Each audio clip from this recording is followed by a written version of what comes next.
everyone. Really excited about this week's box because it's all about the women of flowers. So I don't know if you remember, but last year I did an arrangement very similar, and it's aligned with when the yellow, when the acacia is blooming yellow. So we've used acacia so many times throughout winter, and we use pearl acacia, silver blade acacia. This is the same green, but it actually has yellow blooms on it, and it blooms yellow only in January and February. And it is actually the flower associated with International Women's Day.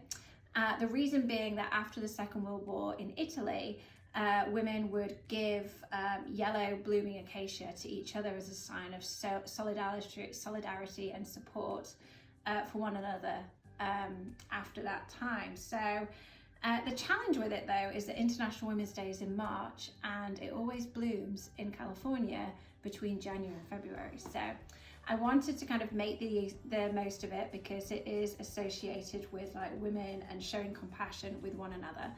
And so I've built an arrangement all around that theme. So we have got some lovely Italian ranunculus.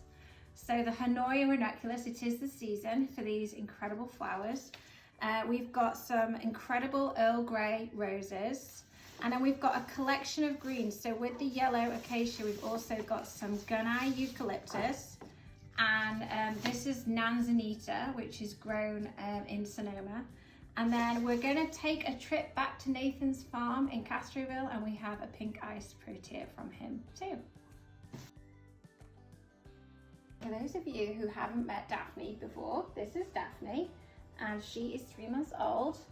And you know, we're just keeping it real over here, you know, running a business, looking after you, dealing with whatever life throws at us, as I know all of us are. So I'm not complaining. I genuinely have the best job in the world, and I get to hang out with Daphne like all day. So but given that she was making noises in the background, we thought, why don't we just bring her in so everyone can see you. Yes, I know. And you've got little chamomile on your outfit, which is so cool. Yes. Okay, so Daphne's gonna help me. All right, so we're gonna start. We've got such an abundance of greens. I'm really excited about how this one's gonna look. So what should we start with first? Let's start with actually the Nanzanita. So you'll have a couple of pieces of this. And what I suggest doing is giving it a fresh cut and putting it on the right and the left side of the vase, because it kind of flows out a little bit, and it has this naturally kind of beautiful rustic garden texture to it. So I'm going to put in another piece here like that. So we've got kind of our pieces of Nanzanita just to kind of artistically create a little bit of shape. And then what I want to do is take the gunai eucalyptus, which is, you'll notice it's starting to fade at this time of year. So it starts off really dark, and then it starts to fade this lovely green. Strip any leaves of this that fall below the waterline, and then we're going to just blend it in between the Nanzanita. We have quite a lot of this because for some reason the bunches of gunai eucalyptus these days are just so big, which is great. We always split our arrangements based on the bunches, don't we, Daphne? So we'll say, like, you know, gunai eucalyptus split 3 ways, which means one bunch goes 3 ways. But when the bunch, normally what happens is the bunch sizes arrive and they're much smaller than we think they're going to be. But more recently, because we've got some great farmers that we work with, they tend to arrive much bigger. So that's what happens when everyone says, oh, my arrangement looks much better than the demonstration. It's because we got a lot more than we thought. Okay, so I'm going to keep adding in the gunai eucalyptus. So if you have like a really branchy piece like this, just break it up into smaller pieces and keep layering it in. Even if you have a small piece like this, it looks great. We can just add it in at the sides. Yes, what do you think? Oh, great. 1 second. And so I'm going to share with you a little bit more about this on our Facebook group, so tune in next week. We'll announce the date and everything, but the reason being is that this book really inspires me because actually it's all of the illustrations that defined what flowers were. So for instance, like if you take the Banksia, it was Joseph Banks who discovered the Banksia, an Englishman, when he was out on the exhibition with Captain James Cook in Australia. And then what happened is all of these cuttings from around the world would come back and be given to female artists, and they would be asked to define what the flowers were, so list all of their defining features and draw them. And you'll probably recognize the illustration cards that you kind of familiar with that have become really popular from an artwork standpoint. But these women were never able to reference their work. They weren't able to put their names on any of their work. They were actually just completely forgotten. So I like to every year kind of remind everybody about where the definition of flowers came from and to really kind of use it as an opportunity to highlight who these women are.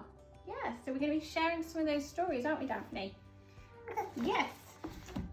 Okay, so after we've added in the Nanzanita and the eucalyptus, I'm going to add in the yellow acacia. So you'll have a couple of pieces of this.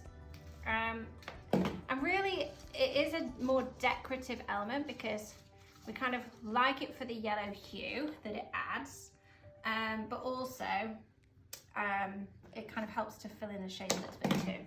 So what I would suggest is you'll have a couple of pieces of this, just adding it in on the right and the left side to try and give it kind of a bit of an equal balance. Like so. So it really kind of sits inside the middle perimeter of the arrangement. Found the anemone. Okay, so what we're going to do is, and it's really up to you kind of which order you want to put like the floral pieces in. I would suggest, Nathan does grow honestly the best quality pink ice proteas. That's why we like him so much, isn't it? And also he's so close to where we live, which is very cool. So I'm just going to put that one here. So you can play around with it. I'd suggest putting in the protea and the ranunculus first because they are our focal flowers and we really want to give, look how full they are. Look how petal rich they are. Isn't that insane? They really are the best variety of ranunculus you could possibly imagine. They're very resilient too. Normally with ranunculus you find that their stems, don't you Daphne, are very, very skinny. Look. Yes. And it means they can break easily, but these are super sturdy. So we don't have that issue, which is amazing. So let's put those in, and I'm going to blend the roses in between. So strip off the petals of the roses, remove any outer petals, and blow into the inside. So we have Earl Grey. Some people will have Earl Grey, some people will have quicksand. It's just based on the availability of our farmer, honestly, at the moment. Right before Valentine's Day, you find roses become really difficult to get hold of. So they'll be in the same colour palette, but we're mixing up the colour tones a little bit. Yes. Now what do we think about that one? I think it needs to be cut down a little bit. So with your roses, they are secondary flowers, so they're designed to kind of fill in the space in and around the arrangement. So then we have our anemone. The question is, I have a bit of a hole here. I think it would look great there, so I'm just going to cut it down and put it here.